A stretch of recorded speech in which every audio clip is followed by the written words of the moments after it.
நாம் இன்றைக்கு மத்தேயு 20ஆம் அதிகாரத்தை நாம் படிக்க போகிறோம். இது எந்த பகுதியில் இருக்கிறது? செயல்கள், டீட்ஸ். இயேசு பல வகையிலே தம்முடைய சீஷர்களுக்கு போதனைகளை கொடுத்தார். அதுல முக்கியமா ஒரு மெத்தட் என்ன யூஸ் பண்ணார் அப்படின்னு சொன்னா, இதை நாம் ஆராய்ந்து படிக்கும் பொழுது இது எதற்காக ஆண்டவர் சொன்னார் என்பது நமக்கு விளங்குகிறது. என்ன முதலாவது அவர் சொன்னார்? பலன் கொடுப்பேன் என்ற வாக்கு தத்தத்தை கொடுத்தார். சீஷர்களுக்கு என்ன கிடைக்க போ, தேவன் பலன் அளிக்கும் விதம், பலன்களை வழங்கும் மனிதனின் நடைமுறையை போல் இல்லை என்ற கொள்கையை விளக்குகிறது. இதை கேட்டுக்கொண்டிருக்கிற உங்களை பார்த்து ஒரு கேள்வி: இந்த எஜமானன் நியாயமா செஞ்சாரா, அநியாயமா செஞ்சாரா? தேவனுடைய குணங்களை நாம் இந்த இடத்துல புரிந்து கொள்ளுகிறோம். இந்த உவமையிலிருந்து நாம் என்ன கற்றுக்கொள்ளுகிறோம்? அப்ப இந்த பலன்கள், ரிவார்ட் அப்படின்னும் போது நம்ம ரெண்டு வகையில புரிந்து கொள்ளணும். இயேசு கிறிஸ்துடைய கடைசி ஜெபம் என்ன? நமக்குள்ளே அந்த ஒரு மனம் ஐக்கியம் இருக்கிறதா? அதை தான் மனைவாட்டியிடம் என்று இயேசு எதிர்பார்க்கிறது. ஒன் பாடி மெனி மெம்பர்ஸ் அப்படின்ற அந்த கான்செப்ட நீங்க நல்லா புரிஞ்சுக்கணும். மத்தேயு ஆசிரியர் மட்டும் கிட்டத்தட்ட 3 முறை இதை சொல்லுகிறதை பார்க்கலாம். இந்த இடத்துல சீஷர்களுக்கு நல்லா புரிந்திருந்ததுன்னா என்ன? அவங்க இப்ப எல்லாரும் அந்த பலன்ல குறியா இருக்கிறாங்க. ரெடி ஃபார் ஐதர், எதற்கும் தயார். இயேசுவுக்கு ஊழியக்காரன் என்பது அடிமைக்கு இணையாக பேசப்பட்டிருக்கிறது. இன்றைக்கு நம்மை பார்த்தும் ஆண்டவர் இதை தான் எதிர்பார்க்கிறார். இயேசு கிறிஸ்து எதற்கு வந்தாரோ அதற்கு தான் நம்மையும் அழைத்திருக்கிறார். ஆனா இங்க என்ன இயேசு கேட்கிறாரு? திரும்ப அதே கேள்வியை கேட்கிறார், உங்களுக்கு நான் என்ன செய்யணும்? ஆனால் இயேசு என்ன எதிர்பார்க்கிறார்? உங்களை பார்த்து கேட்கிறார், நான் உனக்கு என்ன செய்ய வேண்டும்? இயேசு கிறிஸ்து நிறைய பேருக்கு ஒரு தலைவலி மாத்திர மாதிரி, தலைவலி வந்தா போட்டுக்குவாங்க, இல்லன்னா பைன்னு சொல்லிட்டு போயிட்டே இருப்பாங்க. அப்படி இருக்கக்கூடாது. அற்புதத்தை ருசித்த நாம் அவரை பின்பற்றுவதற்கு எப்பொழுதும் ஆயத்தமாய் இருக்க வேண்டும். நம்மை ஆளுகை செய்கிற ராஜாவாய் இருக்கிற இயேசு கிறிஸ்துவின் இனிய நாமத்தில் உங்களை நான் வாழ்த்துகிறேன். நாம் இன்றைக்கு மத்தேயு 20ஆம் அதிகாரத்தை நாம் படிக்க போகிறோம். இது எந்த பகுதியில் இருக்கிறது? செயல்கள், டீட்ஸ். மத்தேயு 19 23 வரைக்கும் இந்த பகுதியில் இருக்குது. Matthew 19 to 23. இதனுடைய தலைப்பு என்ன? மத்தேயு 20ஆம் அதிகாரம், இயேசு அவருடைய கிருபை, அவருடைய ராஜ்யத்தில் யார் பெரியவன் மற்றும் ஊழியத்தின் தகுதிகளை பற்றி கற்பிக்கிறார். Matthew chapter 20, Jesus teaches about his grace, who is great in his kingdom and the qualifications to serve him. இதுல மொத்தம் 34 வசனங்கள் இருக்கிறது. அதற்கு சிறு தலைப்புகளை கொடுத்து நாம் படிக்க போகிறோம். மத்தேயு 20ஆம் அதிகாரம் 1 முதல் 16 வரைக்கும் திராட்சை தோட்டத்தில் வேலையாட்களின் உவமை. 17 19 வசனங்கள் வரைக்கும் இயேசு அவருடைய பாடு மரணத்தை 3வது முறையாக அறிவிக்கிறார். 20 28 வசனங்கள் தேவனுடைய ராஜ்யத்தில் யார் பெரியவன் என்றும் சீஷர்கள் எப்படி ஊழியம் செய்ய வேண்டும் என்பதை கற்றுக் கொடுக்கிறார். 29 34 வரைக்கும் இயேசு 2 குருடர்களை சுகமாக்குகிறார். Matthew chapter 20 1 to 16, the parable of the workers in the vineyard. 17 to 19, Jesus predicts his death a third time. 20 to 28, Jesus teaches about who is greatest in the kingdom of God and how disciples should serve in his kingdom. 29 to 34, Jesus heals 2 blind people. இப்போ முதல் பகுதியை நம்ம படிக்க போறோம். மத்தேயு 20 1 முதல் 16 வரை திராட்சை தோட்டத்தில் வேலையாட்களின் உவமை. The parable of the workers in the vineyard. வாசிக்கலாம். மத்தேயு 20ஆம் அதிகாரம் 1ஆம் வசனம். பரலோக ராஜ்யம் வீட்டெஜமானாகிய ஒரு மனுஷனுக்கு ஒப்பாயிருக்கிறது. அவன் தன் திராட்சை தோட்டத்துக்கு வேலையாட்களை அமர்த்த அதிகாலையிலே புறப்பட்டான். இயேசு பல வகையிலே தம்முடைய சீஷர்களுக்கு போதனைகளை கொடுத்தார். அதுல முக்கியமா ஒரு மெத்தட் என்ன யூஸ் பண்ணார் அப்படின்னு சொன்னா, உவமைகள் மூலமாக கற்றுக் கொடுத்தார். உவமைகளின் போதனைகள் என்று சொல்லி மத்தேயு 13ஆம் அதிகாரம் முழுவதும் பரலோக ராஜ்யம் எப்படிப்பட்டதாக இருக்கிறது என்று சொல்லி விளக்கமாக 7 உவமைகள் மூலமாக நம்ம கற்றுக்கொண்டோம். இப்படி தன்னுடைய போதனைகளிலே அவ்வப்போது உவமைகள் மூலமாக கற்றுக் கொடுத்ததை நாம் பார்க்கலாம். இந்த உவமை என்று சொல்லும் பொழுது இது நன்னறி கதைகள் அல்ல என்று சொல்லி நான் உங்களுக்கு சொல்லி கொடுத்தேன். எந்த மாரலும் இருக்காது. இயேசு இது இதற்காக சொல்றாரு, இது அர்த்தம் என்ன அப்படிலாம் எதுவுமே விளக்கமே சொல்ல மாட்டாரு அப்படின்னு சொல்லியிருந்தேன். யார் ஒருவர் இந்த ராஜ்யத்தின் மேல் ஆவலாய் இருக்கிறார்களோ அவர்களுக்கு மட்டும் இதனுடைய விளக்கத்தை அவர் வெளிப்படுத்துவார் என்று சொல்லி நான் சொல்லி கொடுத்தேன். சில நேரங்களிலே சீஷர்களே இது என்ன புரியலன்னு கேட்கும் பொழுது இயேசு அதை விளக்கப்படுத்தி சொல்லுவார். அதே போல இந்த அதிகாரத்திலும் ஒரு உவமையை சொல்லுகிறார். இந்த உவமைக்குரிய விளக்கத்தை அவர் அங்கு கொடுக்கவில்லை. இதை நாம் ஆராய்ந்து படிக்கும் பொழுது இது எதற்காக ஆண்டவர் சொன்னார் என்பது நமக்கு விளங்குகிறது. போன அதிகாரத்துல மத்தேயு சுவிசேஷம் 19ஆம் அதிகாரம் 27ஆம் வசனத்தை வாசிக்கும் பொழுது பேதுரு இயேசுவை பார்த்து ஒரு கேள்வி கேட்கிறாரு. என்ன கேள்வி கேட்கிறாரு? அப்பொழுது பேதுரு அவரை நோக்கி, இதோ நாங்கள் எல்லாவற்றையும் விட்டு உம்மை பின்பற்றினோமே, எங்களுக்கு என்ன கிடைக்கும்? இயேசு இதற்கு படிப்படியாக பதில் கொடுக்கிறதை பார்க்கலாம். அந்த அதிகாரத்திலேயே நான் உங்களுக்கு பல வகையிலே இதை விளக்கப்படுத்தி சொன்னேன். அதை கொஞ்சம் ஞாபகப்படுத்திட்டு இந்த உவமையை நாம் படிக்க போறோம். என்ன முதலாவது அவர் சொன்னார்? பலன் கொடுப்பேன் என்ற வாக்கு தத்தத்தை கொடுத்தார். a promise of reward. இதை நம்ம எங்க வாசிக்கிறோம்? மத்தேயு 19:28.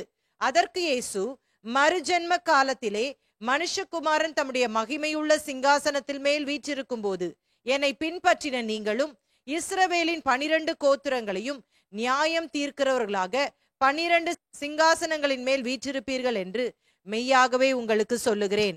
சீஷர்களுக்கு என்ன கிடைக்க போகிறது என்று சொல்லி அந்த பகுதியில சொன்னாரு. முதலாவது, நியாய தீர்ப்பின் நாளில் இஸ்ரவேலின் 12 கோத்திரங்களையும் நியாயம் விசாரிப்பார்கள். ஒவ்வொரு சீஷனும் அந்த 12 இடத்திலே இருந்து இஸ்ரவேலின் 12 கோத்திரங்களை நியாயம் தீர்ப்பார்கள். அது சீஷர்களுக்கு மட்டுமே கொடுத்ததான ஒரு வாக்கு தத்தம். இன்னைக்கு உங்களையும் என்னையும் ஆண்டவர் சீஷர்கள்னு அழைக்கிறாரு, நமக்கு அது கிடையாது. சரிங்களா? இரண்டாவதாக நான் உங்களுக்கு கற்றுக் கொடுத்தேன், புதிய ஏற்பாட்டு சபைக்கு அப்போஸ்தலர்களின் உபதேசம் தான் அடித்தளம். ஃபவுண்டேஷன் ஃபார் சர்ச் என்ன அப்படின்னா அந்த டாக்ட்ரின் ஆஃப் த அப்போஸ்டல்ஸ், அப்போஸ்தலர்களின் உபதேசம். அப்போஸ்தலர் நடபடிகள் 2ஆம் அதிகாரம் 42ஆம் வசனத்திலே நாம் வாசிக்கும் பொழுது அப்போஸ்தலருடைய உபதேசத்திலேயும் அவர்கள் உறுதியாய் தரித்திருந்தார்கள் என்று சொல்லி பார்க்கிறோம். இதுவும் நமக்கு இந்த ஆசீர்வாதம் கிடையாது. சரிங்களா? மூன்றாவதாக நான் உங்களுக்கு சொல்லிக் கொடுத்தேன், சீஷர்களுக்கு புதிய எருசலேமில் விசேஷித்த பங்கு. அந்த புதிய எருசலேமில் 12 சீஷருடைய நாமங்கள் பதிக்கப்படும் என்று சொல்லி நம்ம வாசித்தோம் இல்லையா வெளிப்படுத்தின விசேஷத்துல. இதுவும் அந்த 12 சீஷர்களுக்கு மட்டுமே ஆண்டவர் கொடுக்கிற அந்த ஆசீர்வாதம். பேதுரு கேட்கிறார்ல, எல்லாவற்றையும் நாங்க விட்டு விட்டு வந்தோமே ஆண்டவரே, எங்களுக்கு என்ன கிடைக்கும் என்று பேதுரு கேட்டதற்கு ஆண்டவர் இப்படிப்பட்ட பதில்களை இந்த வேத புத்தகத்திலே வைத்திருக்கிறார். அது மாத்திரமல்ல, அதை தொடர்ந்து வருகிற வசனங்களை வாசிக்கும் பொழுது, என் நாமத்தின் நிமித்தம் தகப்பனையாவது வீட்டையாவது எந்த காரியத்தை விட்டு விட்டவன் எவனோ அவனுக்கு 100 பலன் கிடைக்கும் என்று சொல்லி ஆண்டவர் சொன்னார்ல. நான்காவதாக, சீஷர்களுக்கு 100 மடங்கு ஆசீர்வாதம். இது நம்ம எல்லாருக்குமே பொருந்தும். பாருங்களேன், யார் ஒருவர் இயேசுவுக்காக எல்லாவற்றையும் விட்டு விடுகிறார்களோ அவர்களுக்கு ஆண்டவர் 100 பலனை கொடுக்கிறார் என்பதிலே எந்த சந்தேகமும் இல்லை. ஐந்தாவதாக ஒரு காரியத்தை நாம் கடந்த வாரத்துல படித்தோம். அது என்ன? சீஷர்களுக்கு நித்திய ஜீவன் கிடைக்கும். 100 பலனை அடைந்து அவர்கள் நித்திய ஜீவனை சுதந்தரிப்பார்கள் என்று சொல்லி அந்த வசனத்திலே நாம் வாசித்தோம். அப்ப இந்த காரியங்கள் எல்லாம் சீஷர்களுக்கு ஆண்டவர் வாக்குத்தத்தமாக ஆசீர்வாதங்களாக அவர் கொடுத்ததை பார்க்கலாம். இரண்டாவதாக நாம் ஒரு விஷயத்தை போன வாரத்துல நம்ம படிச்சோம். அது என்ன அப்படின்னா, பலன் மனிதன் நினைப்பது போல அல்ல. அதுக்கு உங்களுக்கு ஒரு வசனத்தையும் நான் சொல்லி கொடுத்தேன். என்னது அது? முந்தினோர் பிந்தினோராயும் பிந்தினோர் முந்தினோராயும் இருப்பார்கள் என்று சொல்லி அந்த மத்தேயு 19ஆம் அதிகாரம் கடைசி 30ஆம் வசனத்திலே நான் உங்களுக்கு சொல்லி கொடுத்தேன் இல்லையா? அப்ப அது சொல்லும் பொழுது உங்களுக்கு நான் சொன்னேன், பரலோகத்துல நமக்கு நிறைய சர்ப்ரைஸ் இருக்கும், ஆச்சரியங்கள். அதாவது இந்த உலகத்திலே மேன்மக்களாக உயர்ந்தவர்களாக நம்ம நினைத்து கொண்டிருக்கிறவர்கள் பரலோகத்துல சிறியவர்களாக இருப்பார்கள். இந்த உலகத்திலே யாருமே ஐடென்டிஃபை பண்ணாத அளவிற்கு, அடையாளம் தெரியாத அளவிற்கு இருக்கிறவர்கள் பரலோக ராஜ்யத்திலே அவர்கள் மேன்மக்களாக பெரியவர்களாக கருதப்படுவார்கள் என்று சொல்லி நான் சொன்னேன். அப்ப பலன் மனிதன் நினைப்பது போல இருக்காது என்பதை தெளிவாக நம்ம போன வாரத்துல படிச்சோம். இன்னைக்கு இந்த உவமையின் மூலம் தேவன் பலன் அளிக்கும் விதம், பலன்களை வழங்கும் மனிதனின் நடைமுறையை போல் இல்லை என்ற கொள்கையை விளக்குகிறது. This parable illustrates the principle that God's manner of rewarding is not like man's practice of giving rewards. நம்ம எல்லாருமே மனிதர்களாக இருக்கிறபடினாலே நம்முடைய நோக்கம், நம்முடைய வழிமுறைகள் வித்தியாசமானவைகள் தான். ஆனால் அது தேவனுடைய அந்த பிரின்சிபிள்ஸ் ஆஃப் கிவிங் ரிவார்ட்ஸ்க்கு வித்தியாசமானவை என்பதை இந்த உவமை நமக்கு விளக்க போகிறது. மறுபடியும் அந்த வசனத்தை வாசிப்போம். மத்தேயு சுவிசேஷம் 20ஆம் அதிகாரம் 1ஆம் வசனம். பரலோக ராஜ்யம் வீட்டெஜமானாகிய ஒரு மனுஷனுக்கு ஒப்பாயிருக்கிறது. அவன் தன் திராட்சை தோட்டத்துக்கு வேலையாட்களை அமர்த்த அதிகாலையிலே புறப்பட்டான். இங்கே ஒரு எஜமானன் இருக்கிறான். அந்த எஜமானனுக்கு ஒரு திராட்சை தோட்டம் இருந்தது. அந்த திராட்சை தோட்டத்திலே வேலை பார்ப்பதற்கு அவனுக்கு வேலையாட்கள் தேவைப்பட்டது. ஆகவே அவன் அதிகாலையிலே எழும்பி அந்த வேலையாட்களை செலக்ட் பண்றதுக்கு போறான்.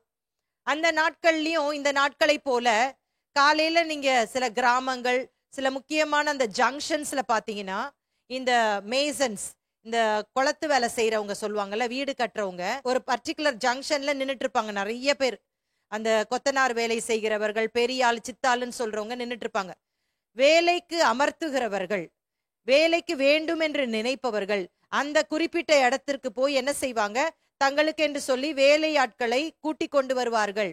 அது போல இந்த எஜமானன் அவர் என்ன பண்றாரு, தன்னுடைய திராட்சை தோட்ட வேலைக்காக போய் வேலையாட்களை கூட்டிக் கொண்டு வருவதற்காக செல்லுகிறார். எந்த டைம்ல போறாரு, அதிகாலை நேரம் என்று சொல்லி சொல்லப்பட்டிருக்கிறது. 2-3 வசனங்களை வாசிக்கும் பொழுது, வேலையாட்களுடன் நாளொன்றுக்கு 1 பணம் கூலி பேசி அவர்களை தன் திராட்சை தோட்டத்துக்கு அனுப்பினான். இங்க என்ன சொல்லப்பட்டிருக்கிறது, வேலையாட்களை பாக்குறாரு, பார்த்து அவங்க கூட என்ன பண்றாரு, பேசுறாரு. நீ இன்னைக்கு முழுக்க வேலை பார்த்தனா உனக்கு 1 பணம் கூலி கொடுப்பேன். அந்த நாட்கள்ல 1 நாள் கூலி 1 பணம் என்று சொல்லி அழைக்கப்பட்டது, 1 day wages. அப்ப அதுக்கு அந்த ஆட்கள் ஒத்துக்கொண்டு வேலை செய்வதற்காக போகிறார்கள். அடுத்த வசனத்தை வாசிப்போம். 3ஆம் மணி வேளையிலும் அவன் புறப்பட்டு போய் கடை தெருவிலே சும்மா நிற்கிற வேறு சிலரை கண்டு, நீங்களும் திராட்சை தோட்டத்துக்கு போங்கள், நியாயமானபடி உங்களுக்கு கூலி கொடுப்பேன் என்றான். அவர்களும் போனார்கள். மறுபடியும் 6ஆம் 9ஆம் மணி வேளையிலும் அவன் போய் அப்படியே செய்தான். 11ஆம் மணி வேளையிலும் அவன் போய் சும்மா நிற்கிற வேறு சிலரை கண்டு, நீங்கள் பகல் முழுவதும் இங்கே சும்மா நிற்கிறது என்ன என்று கேட்டான். அதற்கு அவர்கள், ஒருவனும் எங்களுக்கு வேலையிடவில்லை என்றார்கள். அவன் அவர்களை நோக்கி, நீங்களும் திராட்சை தோட்டத்துக்கு போங்கள், நியாயமானபடி கூலி பெற்றுக் கொள்வீர்கள் என்றான். இந்த அதிகாலை இந்த எஜமானன் புறப்பட்ட நேரம் அநேகமாக 6 மணி அப்படி இருக்கும், சரிங்களா? அவங்க கிட்ட சொல்லும் பொழுது இந்த எஜமானன் என்ன சொல்றாரு, 1 பணம் கொடுப்பேன் கூலி அப்படின்னு சொல்றாரு. அந்த வேலையாட்களும் அதற்கு சம்மதிக்கிறார்கள். ஏனென்று சொன்னால், நான் ஏற்கனவே சொன்னது போல 1 நாள் கூலி 1 பணம், அது அவங்களுக்கு கட்டுப்படியாச்சு. அதனால அவங்களும் என்ன பண்றாங்க, போறேன்னு ஒத்துக்கிட்டு போறாங்க. அடுத்த ஒரு குரூப்பை பாக்குறாரு. 3ஆம் மணி வேளை அப்படின்னு சொல்லப்பட்டிருக்கிறது. அது காலை 9 மணி. இந்த டைம்ல போய் சந்திக்கிற அந்த வேலையாட்களுடன் அவர் 1 பணம்னு சொல்லல, நியாயமானபடி கூலி கொடுப்பேன்னு சொல்றாரு, சரிங்களா? அடுத்தது 6ஆம் மணி நேரம் என்பது மதியம் 12 மணி, 9ஆம் மணி நேரம் என்பது மாலை 3 மணி, 11ஆம் மணி நேரம் என்பது மாலை 5 மணி. ஸோ இவங்களுக்கெல்லாம் இந்த எஜமானன் நான் 1 பணம் கொடுக்குறேன் அப்படின்னு ப்ராமிஸ் பண்ணல பாருங்களேன். அந்த முதல் அதிகாலையில 6 மணிக்கு கூப்பிட்டவங்கள்ட்ட மட்டும்தான் சொல்றாரு 1 பணம் தருவேன் அப்படின்னு சொல்றாரு. மற்றவங்களுக்குலாம் அவன் நியாயமானபடி கூலி கொடுப்பேன்னு சொல்றாரு. ஏன்னா அவங்க பாதி நாள் போறாங்க, சில லாஸ்டா போய் சேர்றாங்க, ஏதோ கொடுக்கறது லாபம் அப்படின்னு நினைச்சிட்டு போயிருப்பாங்க நான் நினைக்கிறேன். அடுத்த வசனத்தை வாசிப்போம். 8ஆம் வசனம். சாயங்காலத்தில் திராட்சை தோட்டத்துக்கு எஜமான் தன் காரியக்காரனை நோக்கி, நீ வேலையாட்களை அழைத்து பிந்தி வந்தவர்கள் தொடங்கி முந்தி வந்தவர்கள் வரைக்கும் அவர்களுக்கு கூலி கொடு என்றான். எப்பவுமே நம்ம உலகத்துல பார்க்கும் பொழுது முதல் வந்தவங்களுக்கு என்ன பண்ணுவாங்க, முதல்ல கொடுப்பாங்க. ஆனா இங்க இயேசு என்ன சொல்லுகிறார், தன்னுடைய காரியக்காரன் அந்த மேனேஜரை பார்த்து சொல்றாரு, பிந்தி வந்தவர்கள் தொடங்கி முந்தி வந்தவர்கள் வரைக்கும் என்ன பண்ண, நீ கூலி கொடு. அப்ப அவன் என்ன செய்யறா, 9-10 வசனங்கள். அப்பொழுது 11ஆம் மணி வேளையில் வேலை அமர்த்தப்பட்டவர்கள் வந்து ஆளுக்கு ஒவ்வொரு பணம் வாங்கினார்கள். இப்போ லாஸ்டா யார் வந்தது, அந்த 11ஆம் மணி வேளையில வந்தவங்க, மாலை 5 மணிக்கு வந்தவங்க. அவங்கள கூப்பிட்டு இந்த காரியக்காரன் என்ன பண்றாரு, 1 பணம் கொடுக்கிறார். அவங்களுக்கு ஒரே சந்தோஷமா இருந்திருக்கும்ல, 1 நாள் கூலியே என்னது 1 பணம் தான், நாங்க சாயந்தரம் 5 மணிக்கு தான் வந்தோம், எங்களுக்கு 1 பணம் கிடைச்சிருச்சே அப்படின்னு ரொம்ப சந்தோஷமா என்ன பண்ணிட்டு இருப்பாங்க, வெளியே நடந்து போயிட்டு இருப்பாங்க. அடுத்தது 3ஆம் மணி வேளை அப்படின்னும் போது 9 மணி, 12 மணி, மாலை 3 மணி. இவங்களும் என்ன பண்றாங்க, லைனா வந்து 1 பணம் பெற்றுக்கொள்ளுகிறார்கள். இவங்களுக்குலாம் ரொம்ப சந்தோஷம்.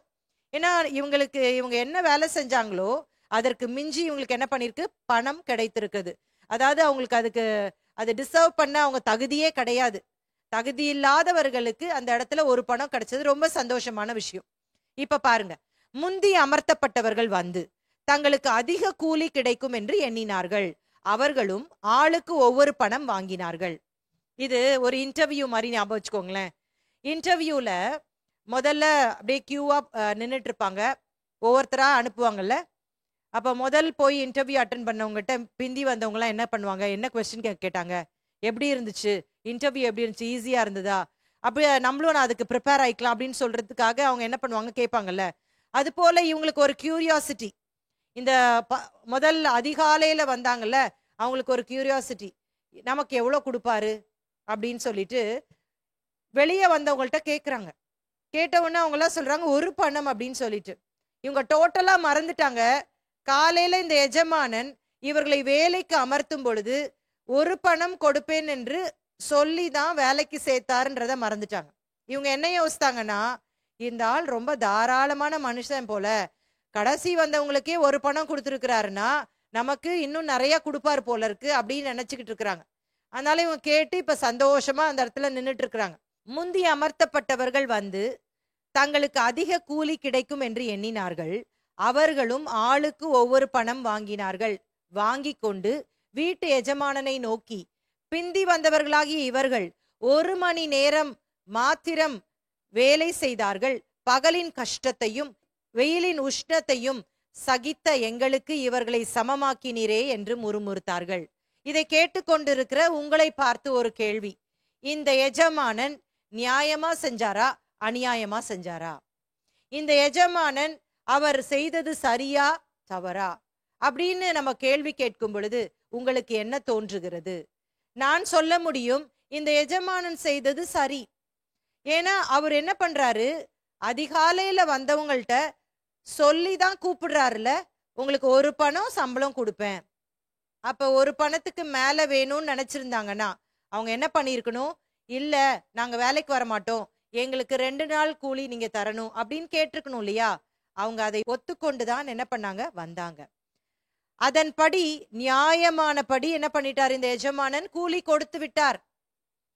ஆனால் இந்த இடத்துல இவர்கள் எஜமான் கூட சண்டை போடுறத நம்ம பார்க்கலாம் பாருங்களேன். இப்ப எஜமானன் என்ன சொல்றாரு, 13, 14, அவர்களில் ஒருவனுக்கு அவன் பிரதியுத்தரமாக, சிநேகிதனே, நான் உனக்கு அநியாயம் செய்யவில்லை, நீ என்னிடத்தில் ஒரு பணத்துக்கு சம்மதிக்கவில்லையா? உன்னுடையதை நீ வாங்கி கொண்டு போ, உனக்கு கொடுத்தது போல பிந்தி வந்தவனாகி இவனுக்கும் கொடுப்பது என்னுடைய இஷ்டம். இப்ப இந்த எஜமானுடைய இஷ்டம், இதை ஒத்துக்கொள்றீங்களா? எஜமான் கையில பணம் இருக்குது, இவர் வேலைக்கு ஆள் வைக்கிறார், ஒருவருக்கு இவ்வளவு கொடுக்க வேண்டும் என்பது இவரை பொறுத்தது. நமக்கு சொன்னபடி கூலி கொடுத்துட்டாரு, அதனால போயிடணும்னு தான் என்ன செய்யணும், அந்த வேலை ஆட்கள் நினைக்க வேண்டும். இவர்களுக்கு ஒரு பொறாமை வந்து விட்டது, எஜமான் மேல ஒரு எரிச்சல் வந்து விட்டது. என்ன எஜமானே, நாங்க பகல்ல ஃபுல்லா கஷ்டப்பட்டோமே, எங்களுக்கு இவ்வளவுதானா அப்படின்னு சொல்லிட்டு இங்க கேட்கிறதை பார்க்கலாம்.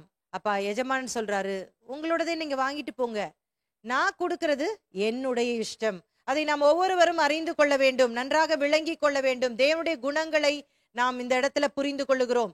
15ஆம் வசனம், என்னுடையதை என் இஷ்டப்படி செய்ய எனக்கு அதிகாரம் இல்லையா? நான் தயாளனாய் இருக்கிறபடியால் நீ வன்கண்ணனாய் இருக்கலாமா என்றான்.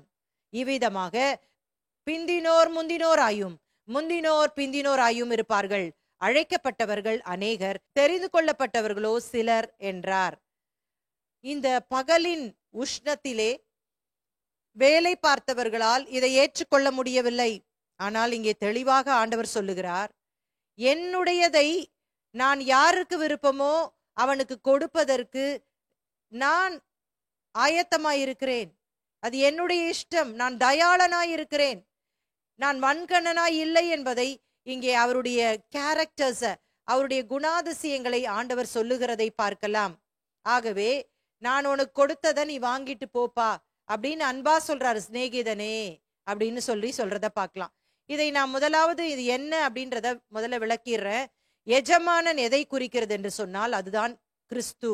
திராட்சை தோட்டம் சபையை குறிக்கிறது, வேலை ஆட்கள் கிறிஸ்தவர்களை குறிக்கிறார்கள். சாயங்காலம் நியாய தீர்ப்பு நாளை குறிக்கிறது, பலன் நித்திய ஜீவனை குறிக்கிறது. Land owner represents Christ, vineyard represents church, laborers represents Christians, end of the day represents judgment day, reward represents eternal salvation. இந்த உவமையிலிருந்து நாம் என்ன கற்றுக்கொள்ளுகிறோம்? முதலாவது, தேவனின் பலன் அளிக்கும் அந்த கொள்கை என்ன அப்படின்றத நம்ம விளங்கி கொள்றோம். the principle of God's reward. இந்த இரண்டு விதங்களிலே இதை நாம் புரிந்து கொள்ள வேண்டும். பாருங்களேன், முதலாவதாக நாம் இயேசுவின் திராட்சை தோட்டத்தில் வேலை செய்ய எப்பொழுதும் ஆயத்தம் உள்ளவர்களாய் இருக்க வேண்டும். நான் சொன்னேன், இந்த திராட்சை தோட்டம் என்பது என்ன? அது சபை. அது இட் ரெப்ரசன்ட்ஸ் a church. அதுல எப்பொழுதும் பணி செய்வதற்கு நாம் ஒவ்வொருவரும் ஆயத்தம் உள்ளவர்களாய் இருக்க வேண்டும். இரண்டாவதாக நாம் எதை எப்படி புரிந்து கொள்ள வேண்டும் என்று சொன்னால், கிறிஸ்துவை நம்புகிறவர்கள் எல்லாரும் ஒரே பலனை மட்டுமே பெறுவார்கள். அதுதான் நித்திய ரட்சிப்பு. We must be willing to enter God's vineyard and work to serve him. All who in Christ will receive the same reward, eternal life. இந்த உவமையில் வேலை மற்றும் அதற்கான தகுதியின் கொள்கை, principle of working and deserving இருக்கிறபடியால் இதன் மூலம் தேவனின் கிருபை நாம் அறிந்து கொள்ள முடிகிறது. காட்ஸ் மர்சி, அந்த காட்ஸ் கிரேஸை நம்மளால என்ன பண்ண முடியுது? புரிந்து கொள்ள முடிகிறது. நாம் யாருமே ஆண்டவர்கிட்ட போய் எனக்கு இவ்வளோ தாங்க அப்படின்னு சொல்லி கேட்கறதுக்கு எந்த தகுதியுமே நமக்கு கிடையாதுங்க. நம்ம தகுதி உள்ளவர்கள் கிடையாது. நாம் எதற்குமே தகுதி அற்றவர்கள். நமக்கு கிடைப்பது எல்லாமே தேவனுடைய கிருபை இரக்கம்தான். நாம் ஜீவனோடு இருப்பது தேவனுடைய கிருபை. நமது வேலை நமக்கு கர்த்தர் கொடுத்த கிருபை. நமக்கு ரட்சிப்பை ஆண்டவர் கொடுத்திருப்பார் என்று சொன்னால் அது அவருடைய கிருபை. அவருக்காக பணி செய்வது கூட ஏதோ அவருக்கு நம்ம புண்ணியம் செய்யறோம்னு நினைக்க கூடாது. அது அவருடைய கிருபை தான். அவருடைய கிருபை இல்லாமல் இந்த பூமியிலே ஒருவனும் வாழவே முடியாது. நாம் எல்லாரும் பாவிகளாய் இருக்கும் பொழுது இயேசு நமக்காக ஜீவனையே கொடுத்திருக்கிறாரே, இதற்கு நாம் எல்லாம் தகுதி உள்ளவர்களா? இல்லவே இல்லை. அப்படின்னா நம்ம எப்படி அவர்கிட்ட இருந்து ஏதாவது எதிர்பார்க்க முடியுங்க? எதிர்பார்க்கவே முடியாது. இதைதான் இந்த உவமை விளக்குகிறது. காட்ஸ் கிரேஸ், அந்த தேவ கிருபையை இது விளக்குகிறது. இதை நாம் இன்னும் சில காரியங்களை இதுல இருந்து நம்ம கற்றுக்கொள்ள முடிகிறது. இந்த முழு உவமையும் நாம் வாசிக்கும் பொழுது இது முழு கிறிஸ்தவ உலகத்தையும் இது குறிக்கிறதாக நாம் எடுத்துக்கொள்ளலாம். அதாவது அதிகாலை 6 மணி என்று சொல்லும் பொழுது இதுதான் 12 சீஷர்களை குறிக்கிறது. 12 சீஷர்கள் முதல் கிறிஸ்தவர்களாக மாறினார்கள். அவர்கள்தான் முதல் கிறிஸ்தவர்கள், முதல் சபையை உருவாக்கினார்கள். அதிகாலை வேளையிலே சபையிலே வேலையாட்களாக அமர்த்தப்பட்டவர்கள். முதல் நூற்றாண்டு கிறிஸ்தவர்கள் தான் காலை அந்த 9 மணிக்கு அமர்த்தப்பட்டவர்கள். 3ஆம் மணி வேளை. அப்படியே ஒவ்வொரு காலகட்டத்தை நாம் யோசித்தோம் என்று சொன்னால் கடைசியாக அந்த 11ஆம் மணி வேளை மாலை 5 மணி, அது எதை குறிக்கிறது என்று சொன்னால் கடைசி நாட்களில் வாழ்கிற கிறிஸ்தவர்கள். அப்ப உங்களுக்கு புரிஞ்சுச்சா? அதிகாலை நேரம் என்று குறிப்பிடும் பொழுது முதலாக சபை பிறக்கும் பொழுது அந்த 12 சீஷர்கள் சபையிலே வேலை பார்ப்பதற்கு, சபை என்ற திராட்சை தோட்டத்திலே வேலை பார்ப்பதற்காக எஜமானால் அமர்த்தப்பட்டார்கள். காலை 9 மணி என்று சொல்லும் பொழுது முதல் நூற்றாண்டு கிறிஸ்தவர்கள் வேலைக்கு அமர்த்தப்பட்டார்கள். 11ஆம் மணி வேலை என்று சொல்லும் பொழுது இன்றைக்கு ஒருவேளை நீங்களும் நானுமாய் இருக்கலாம். இந்த சபை என்கிற திராட்சை தோட்டத்திலே உங்களையும் என்னையும் ஆண்டவர் இந்த வேலையை செய்யும்படியாக, அவருக்கென்று இந்த திராட்சை தோட்டத்திலே பணி செய்யும்படியாக அவர் நம்மை அமர்த்தி இருக்கிறார். அன்றைக்கு அந்த முதல் நூற்றாண்டிலே வாழ்ந்த கிறிஸ்தவர்களாய் இருந்தாலும் சரி, அந்த 12 சீஷர்களாய் இருந்தாலும் சரி, பயங்கரமான உபத்திரவத்திற்குள்ளே அவர்கள் அனுமதிக்கப்பட்டார்கள். அநேகமாக ஒருவரை தவிர எல்லா சீஷர்களும் இரத்த சாட்சியாக மரித்தார்கள். அதுதான் பகலின் உஷ்ணம், எல்லா கடினமான பாதை. முதல் நூற்றாண்டு கிறிஸ்தவர்களும் பயங்கரமான உபத்திரவம், அவங்களுக்கும் பல வகையிலே உபத்திரவம் வந்துச்சு. பவுல் நீரோ மன்னனால் சிறை சேதம் செய்யப்பட்டார். நீரோ மன்னன் என்ற கொடிய மன்னன் வாழ்ந்து வந்த நாட்களிலே அன்றைக்கு ஆதி கிறிஸ்தவம் உருவானது. கான்ஸ்டன்டைனோட தகப்பனார் அவர் பயங்கரமான ஒரு உபத்திரவத்தை கிறிஸ்தவர்களுக்கு கொடுத்தார். உயிரோட கிறிஸ்தவர்கள் எரிக்கப்பட்டார்கள். தோல் உயிரோட இருக்கும் பொழுதே அவருடைய தோலை உரித்தார்கள். அப்படிப்பட்ட கொடுமையான நாட்களிலே கிறிஸ்தவர்கள் வாழ்ந்தார்கள். அதான் பகலின் உஷ்ணம். அது ஒரு குறிப்பிட்ட டைம்க்கு. அப்ப இப்ப உபத்திரவம் இல்லையா அப்படின்னு சொல்லக்கூடாது. இப்பயும் உபத்திரவம் இருக்குதான். ஆனா அப்ப கம்பேர் பண்ணும்போது இப்ப குறைவுதான். இன்றைக்கு கடைசி நாட்களிலே ஒரு சில 11ஆம் மணி வேளை அப்படின்னு சொன்னா ஒரு சில மணி துளிகள் தேவனுக்கு ஒரு நாள் 1000 வருஷம் போல என்று சொல்லி பேதுரு எழுதுகிறார். அப்படிப்பட்ட ஒரு நேரத்திலே தான் ஆண்டவர் நம்மளை வைத்திருக்கிறார். ஆனால் இவர்களுக்கு எல்லாருக்கும் ஆண்டவர் கொடுக்கிற ஒரே பலன் என்னவென்று சொன்னால் நித்திய ரட்சிப்பு, இட்டர்னல் லைஃப். எப்படி கிடைக்க போகிறது? தேவனுடைய கிருபை. இது நம்ம வேலை செய்யறதுனால கிடைக்கிற கூலி இல்ல, தேவனுடைய கிருபை. கம்பேர் பண்ணவே முடியாது. அவங்க அப்பமே அவ்வளோ கஷ்டப்பட்டாங்க. இன்னைக்கு கூட ஊழியங்கள்ல வித்தியாசமான ஊழியம் இருக்குது பாருங்களேன். ஒரு சிலர் ரொம்ப கஷ்டப்பட்டுக்கிட்டு இருப்பாங்க, ஒரு சிலர் ரொம்ப எளிதாக போயிட்டு இருப்பாங்க. அப்ப நம்ம கம்பேர் பண்ணக்கூடாது. ஆண்டவருடைய கிருபையை சார்ந்து வாழ வேண்டும். God's grace. ஓமையில இருந்து நம்ம என்ன கத்துக்கிட்டோம் அப்படின்னு சொன்னா நித்திய ரட்சிப்பு, இட்டர்னல் லைஃப் அப்படின்றத நம்ம கத்துக்கிட்டோம். ஆனா இது எப்படி நடக்க போகுது அப்படின்னு சொன்னா நம்மளால ஒண்ணுமே நடக்க போறது இல்ல. இது அப்சல்யூட்லி காட்ஸ் கிரேஸ். இது தேவனுடைய கிருபையினால நம்ம கிடைக்க போகுது. அதனாலதான் இந்த உவமையில அவங்க அதிகாலையில போனவங்களுக்கும் சரி, பகல் நேரத்துல பணி செய்தவங்களுக்கும் சரி, மாலை நேரத்துல பணி செய்தவங்களுக்கும் சரி, எல்லாருக்கும் ஒரே கூலிய இந்த எஜமானன் கொடுத்தது போல ஆதியிலே இருந்த அந்த அப்போஸ்தலர்களுக்கும் சரி, முதல் நூற்றாண்டு கிறிஸ்தவர்களுக்கும் சரி, இன்றைக்கு கடைசி காலத்திலே வாழ்ந்து கொண்டிருக்கிற நமக்கும் சரி, அந்த ஒரு பணம் கூலிதான் கிடைக்க போகிறது. அது நாம் செய்கிற செயல்களினால் அல்ல, அது அவருடைய கிருபையினாலே கிடைக்க போகிறது. ஆனா உங்களுக்கு ஒரு கேள்வி வரலாம். என்ன அப்படின்னு சொன்னா, வெளிப்படுத்தின விசேஷம் 22ஆம் அதிகாரம் 12ஆம் வசனத்திலே ஒரு வசனத்தை வாசிக்கிறோம். இதோ சீக்கிரமாய் வருகிறேன், அவனவனுடைய கிரியைகளின்படி அவனவனுக்கு நான் அளிக்கும் பலன் என்னோட கூட வருகிறது. அப்ப இது என்னது? இப்ப எல்லாருக்கும் ஒரே பலன் தான் அப்படின்னு சொன்னா இது என்னது அப்படின்னு நமக்கு ஒரு சந்தேகம் வருது இல்லையா? இது இரண்டாவதாக நம்ம பலன் அப்படின்ற படிக்கிற ஒரு காரியத்தை நாம் விளங்கி கொள்ள வேண்டும். அதாவது நித்திய ரட்சிப்பு, இட்டர்னல் லைஃப் எல்லாருக்கும் கிடைக்க போகுது. ஆனா அதே நேரத்துல அவனவன் செய்கைக்கு தக்கதாக ஒரு நாளிலே கிறிஸ்துவின் சிங்காசனத்துக்கு முன்பாக நம்ம நிற்கணும். யாருமே என்ன பண்ண முடியாது, தப்ப முடியாது. ஆண்டவர் அந்த நாளிலே செய்த செய்கைக்கு தக்கதாக அந்த நாளிலே பலன் அளிப்பார் என்பதை தான் முந்தின அதிகாரத்துல நம்ம படிச்சோம். உங்களுக்கு ஞாபகம் இருக்கா? என்ன நம்ம படிச்சோம்? 19ஆம் அதிகாரம் 30ஆம் வசனத்திலே வாசிக்கும் பொழுது முந்தினோர் பிந்தினோர், பிந்தினோர் முந்தினோர் அப்படின்னு படிச்சோம்ல.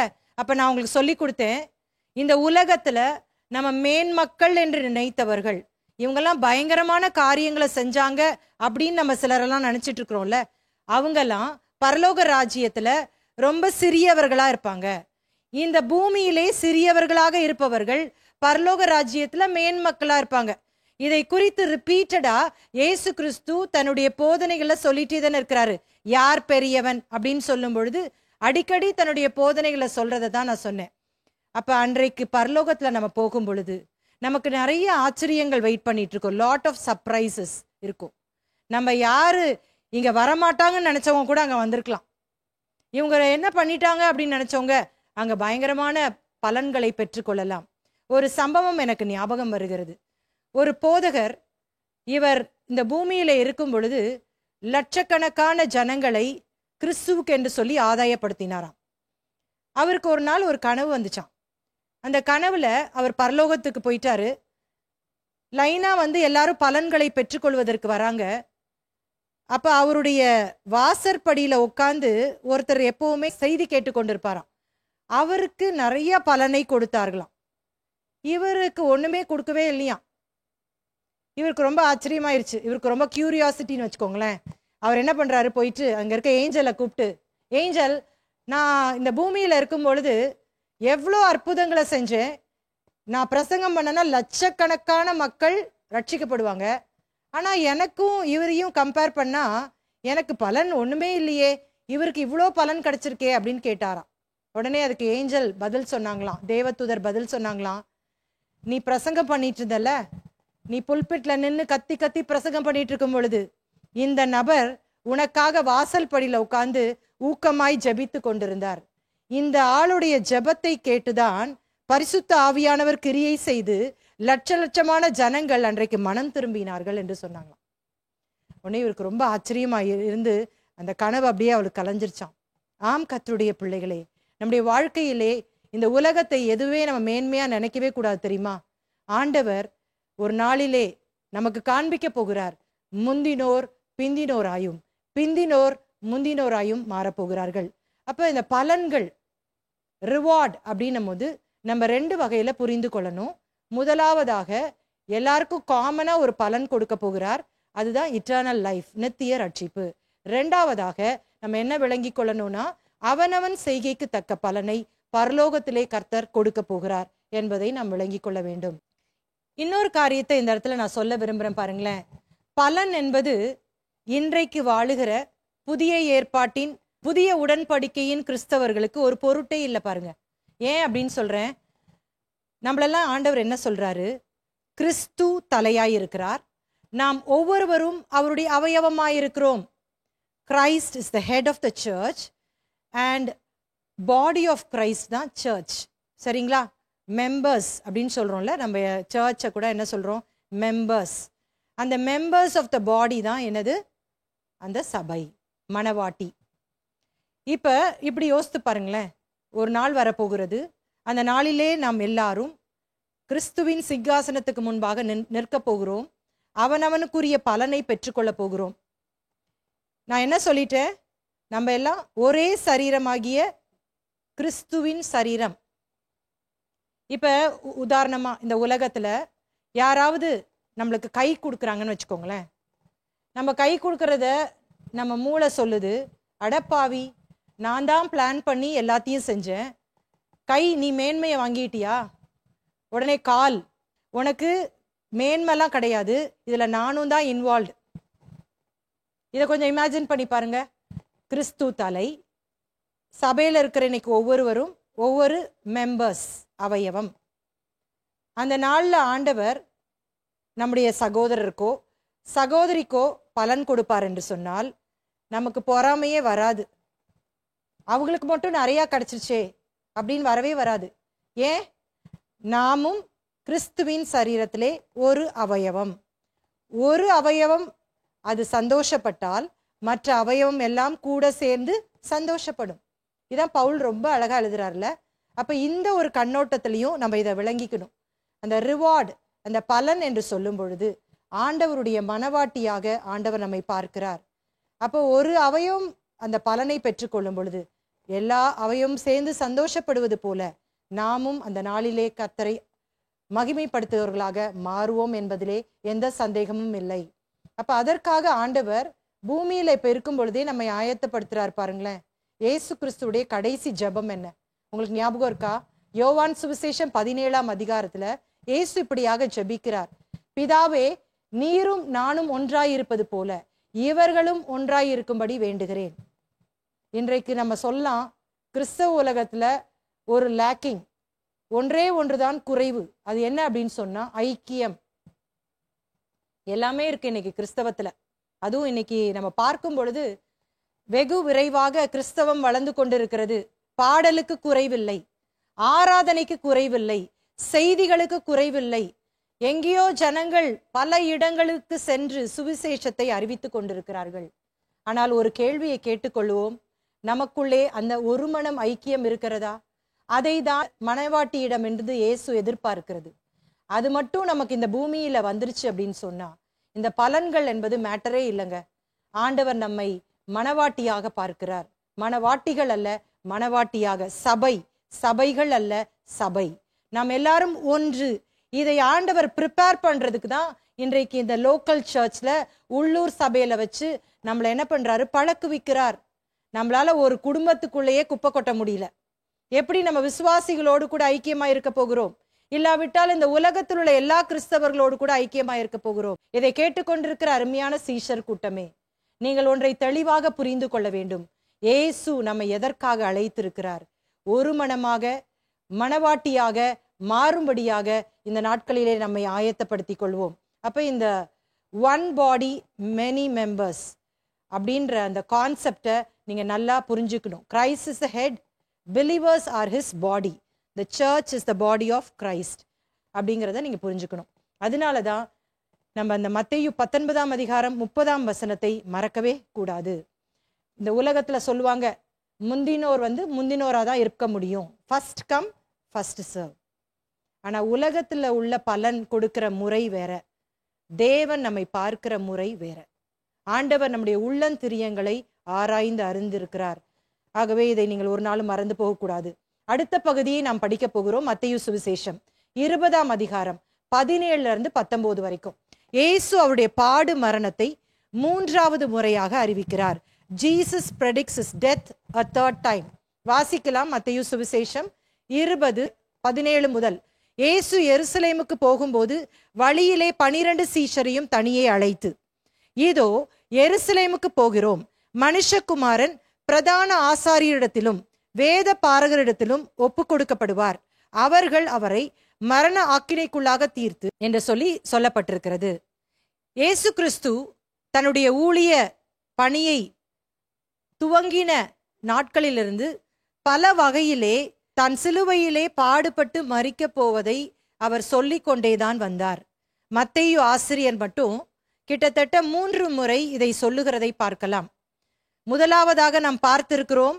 மத்தேயு 16ஆம் அதிகாரத்துல சீஷர்கள்ட்டெல்லாம் சொல்றாரு, கொஞ்ச நாள்ல இனி மூப்பர்கள், வேத பாரகர்கள், இந்த மத தலைவர்கள் என்னை மரணத்திற்கு ஒப்பு கொடுக்க போகிறார்கள் என்று சொல்லி முதன்முறையாக அந்த 16ஆம் அதிகாரத்திலே நாம் தியானித்தோம்.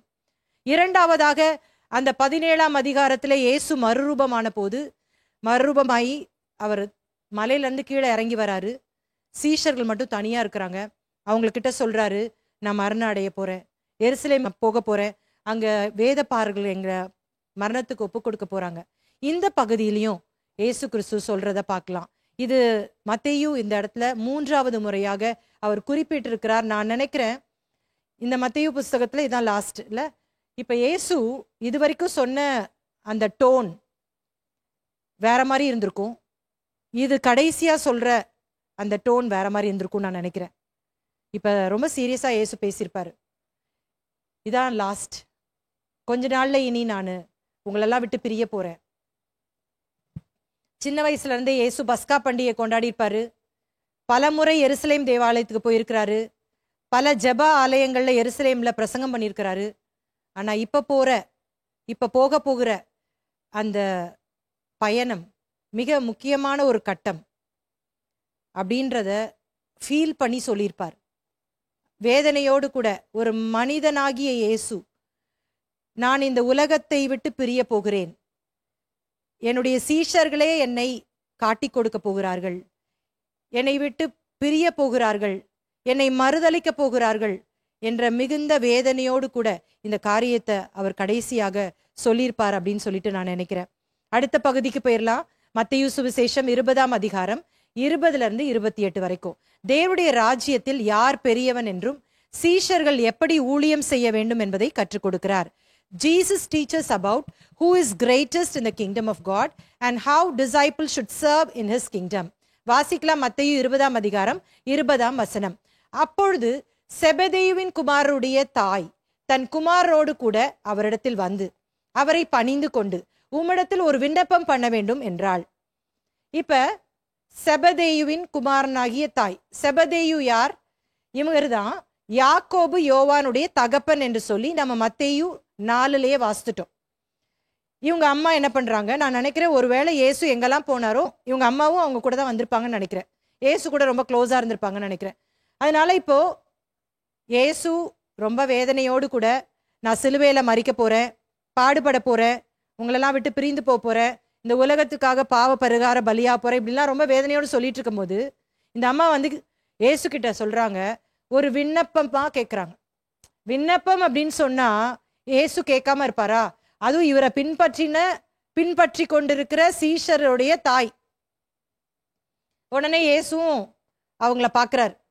அவர் அவளை நோக்கி, உனக்கு என்ன வேண்டும் என்று கேட்டார். அதற்கு அவள், உம்முடைய ராஜ்யத்திலே என் குமாரராகிய இவ்விரண்டு பேரில் ஒருவன் உமது வலது பாரிசத்திலும் ஒருவன் உமது இடது பாரிசத்திலும் உட்கார்ந்திருக்கும்படி அருள் செய்ய வேண்டும் என்றாள். இயேசு இதை கேட்டுட்டு என்ன யோசித்திருப்பாருன்னு நீங்க நினைக்கிறீங்க? நாமளா இருந்தா என்ன நினைச்சிருப்போம்? நானே சாக போற நேரத்துல கவலைப்படாதீங்கன்னு சொல்லலாம். இல்லைன்னா ஓகே இயேசுவே, நீங்க போனாலும் நாங்க பத்திரமா இந்த தேவனுடைய ராஜ்யத்தை பாதுகாத்துக்குவோம், நல்லா ஊழியம் செய்வோம், உமக்காக மரிக்கவும் ஆயத்தமா இருக்கிறோம் அப்படின்னு நம்ம எக்ஸ்பெக்ட் பண்ணுவோம்ல. ஆனா நீ செத்தா சாவு, எனக்கு என்ன அதை பத்தி பிரச்சனை. என் பையன்ல ஒரு பையனை உன்னுடைய ரைட் ஹேண்ட்லயும் ஒரு பையனை உன் லெஃப்ட் ஹேண்ட்லயும் உட்கார வச்சிரு, அது போதும். எப்படிப்பட்ட மக்களோடு கூட இயேசு வாழ்ந்திருக்கிறார் பாருங்களேன். இயேசு எப்படி அவருடைய ஃபீலிங் இருக்குன்னு உங்களுக்கு புரிஞ்சிருக்கும்னு நான் நினைக்கிறேன். இதுக்கெல்லாம் என்ன காரணம் அப்படின்னு நான் நினைக்கிறேன். மத்தேயு சுவிசேஷம் 19ஆம் அதிகாரம் 28ஆம் வசனத்துல ஒரு காரியத்தை நான் சொல்லி கொடுத்தேன்.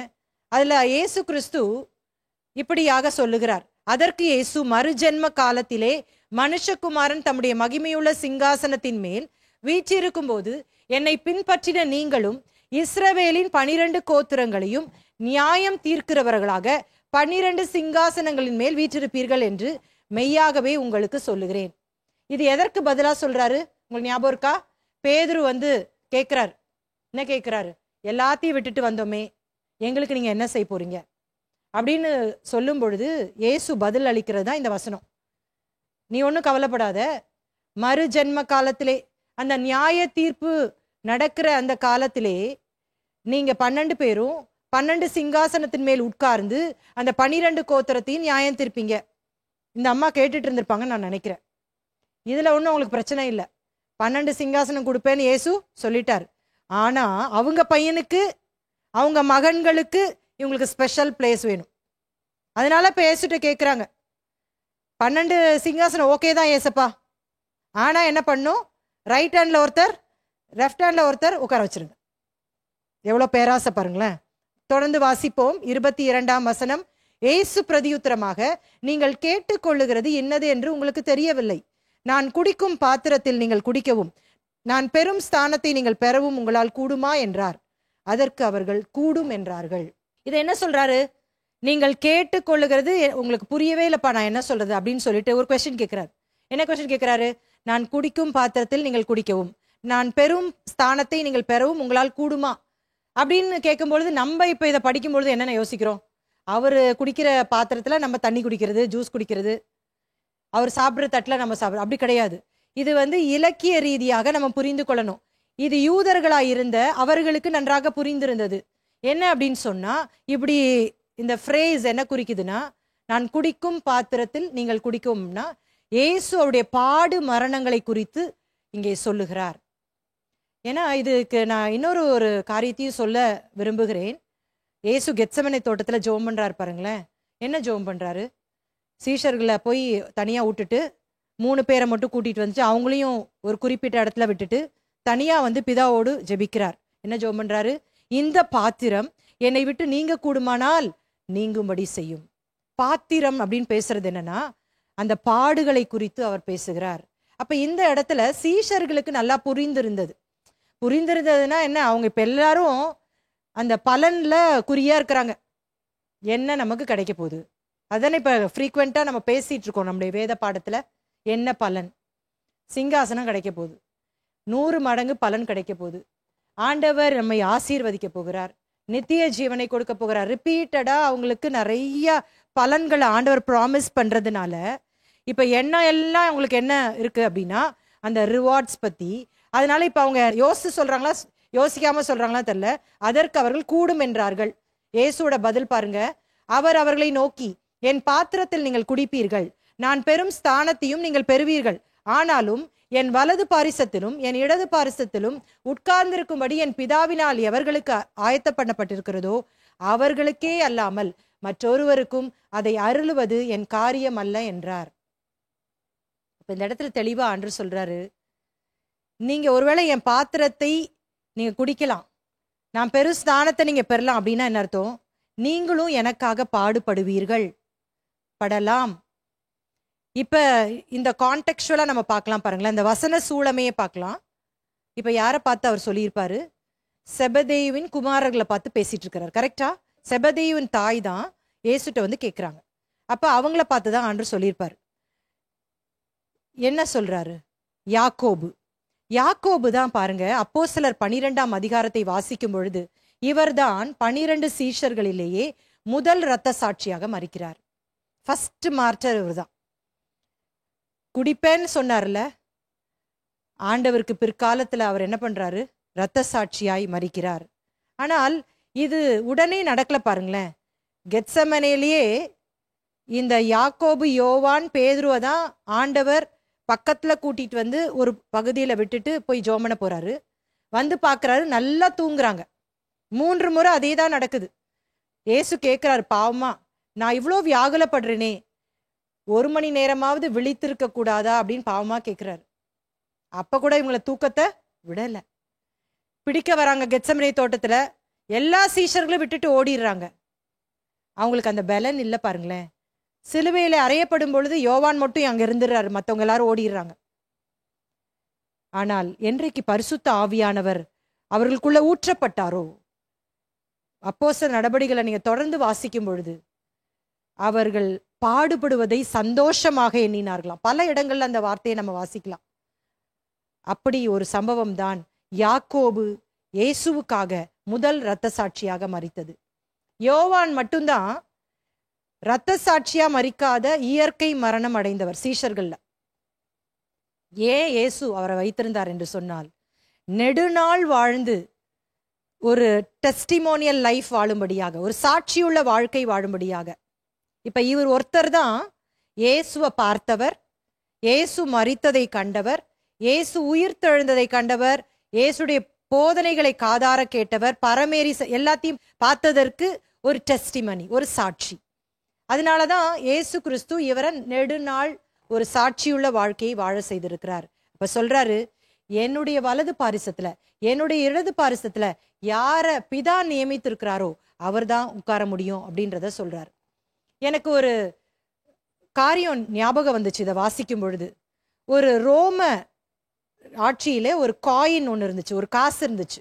அந்த காசு என்ன ஒரு வடிவத்துல இருந்தது அப்படின்னா, அந்த காசுல ஒரு ஆக்ஸ், ஒரு காளை பொறிக்கப்பட்டிருந்தது.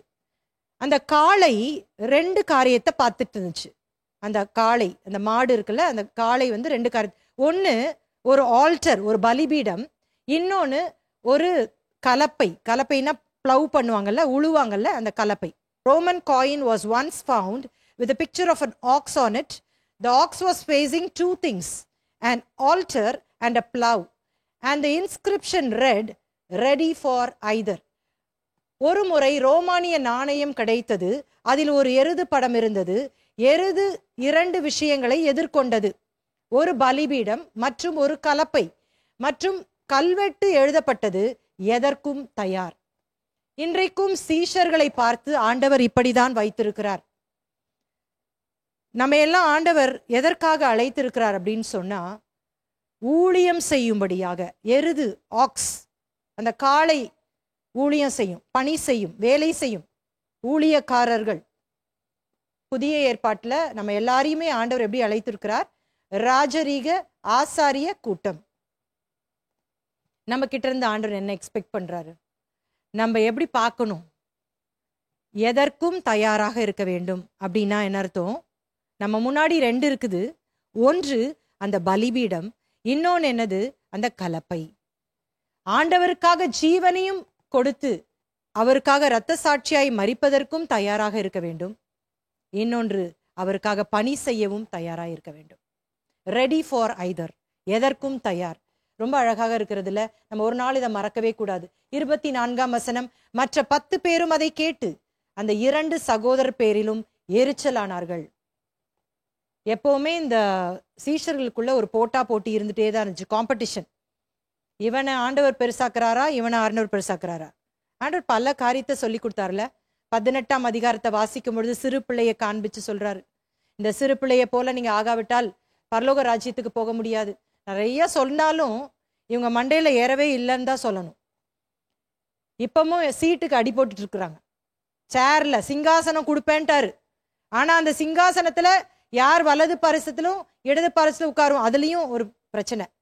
இப்ப இந்த சீட்டு பிரச்சனைனால அந்த மற்ற 10 பேரும் இங்க மேல கோவம், எரிச்சல்.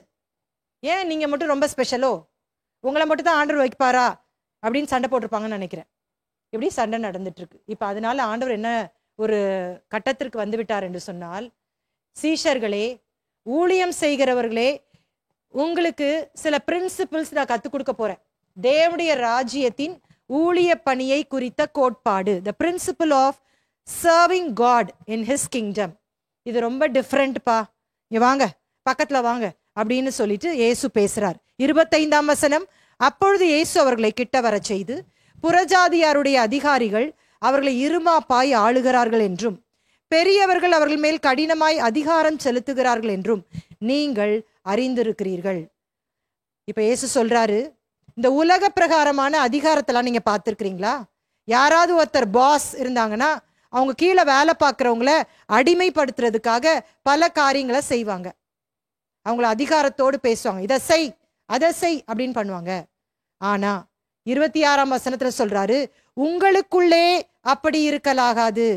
நீங்க சீஷர்கள் தானே, எனக்காக ஊழியம் செய்ய போறீங்க தானே, நீங்க உங்க ஊழிய பணியை அப்படி செய்யக்கூடாது. அதிகாரத்தோடு கூட மக்களை என்ன பண்ணக்கூடாது, நீங்க பண்ணக்கூடாது. நீங்க எப்படி செய்யணும்? உங்களில் எவனாகிலும் பெரியவனாய் இருக்க விரும்பினால் அவன் உங்களுக்கு பணிவிடைக்காரனாய் இருக்க கடவன். நீங்க யாருன்னா, நான் தான் பெரியவன் நினைச்சீங்கன்னா நீங்க தான் சிறியவங்கன்னு அர்த்தம். நீங்க அவங்களுக்கு சர்வ் பண்ணணும் அர்த்தம். இப்ப இந்த ஊழியக்காரன், அதை கூட நான் விளக்கப்படுத்த விரும்புறேன்.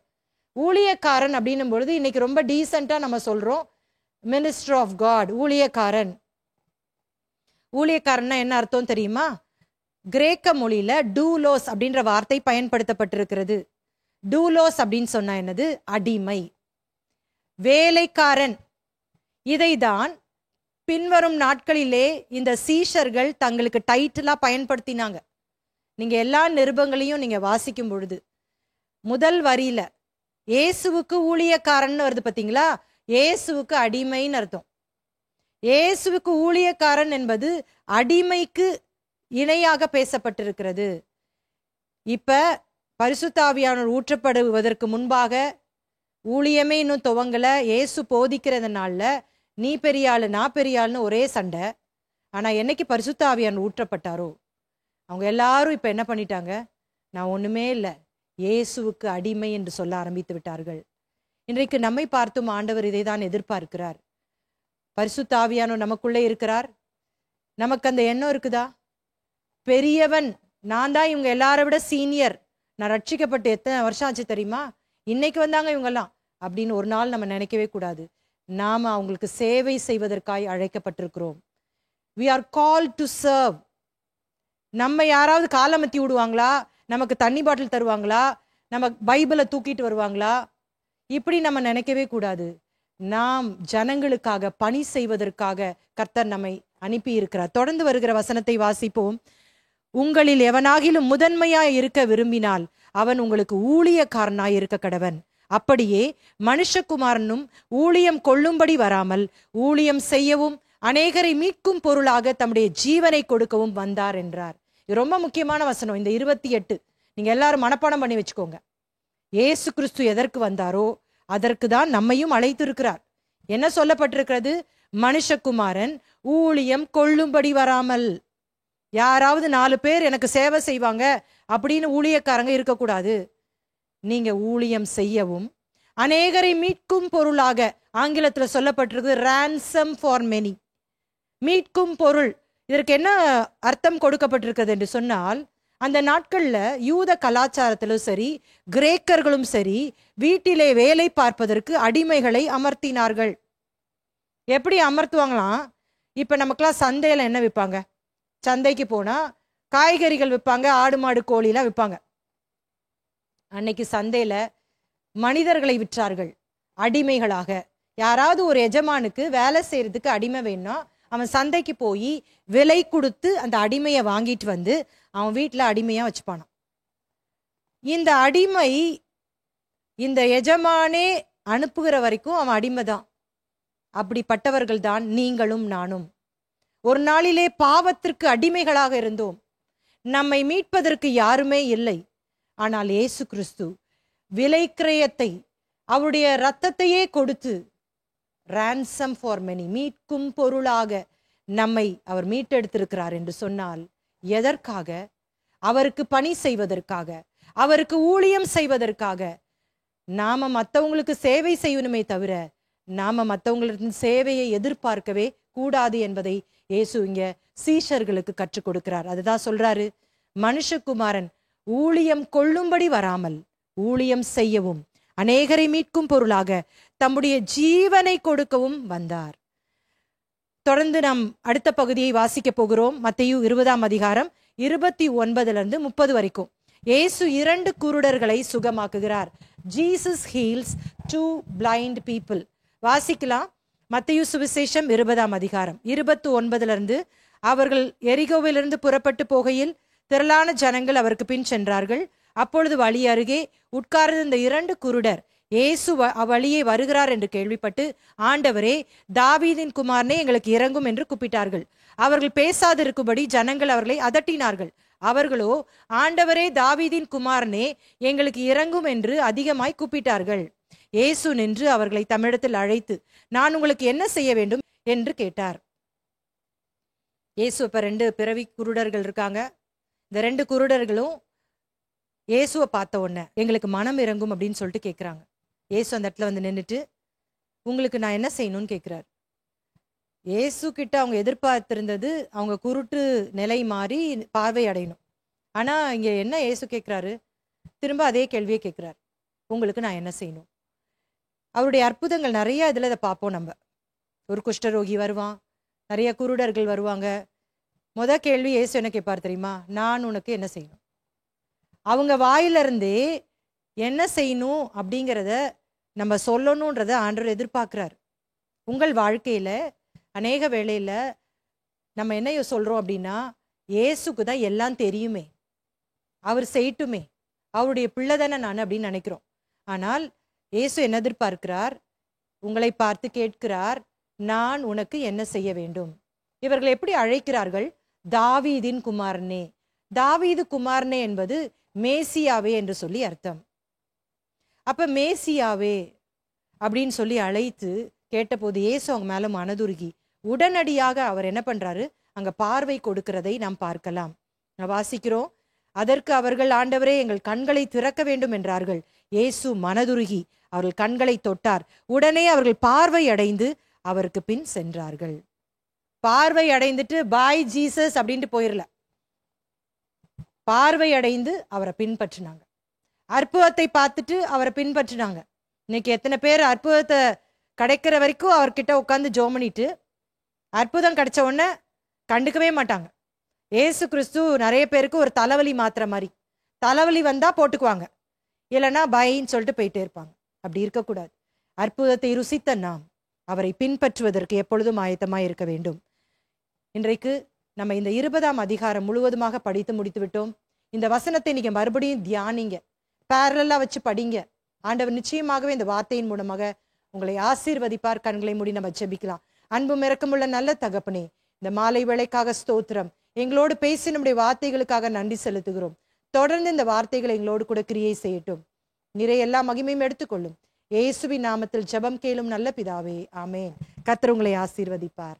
இன்றைக்கு நாம் மத்தேயு 21ஆம் அதிகாரத்தை படிக்க போகிறோம். இது எந்த பகுதியில இருக்குது? செயல்கள், டீட்ஸ்.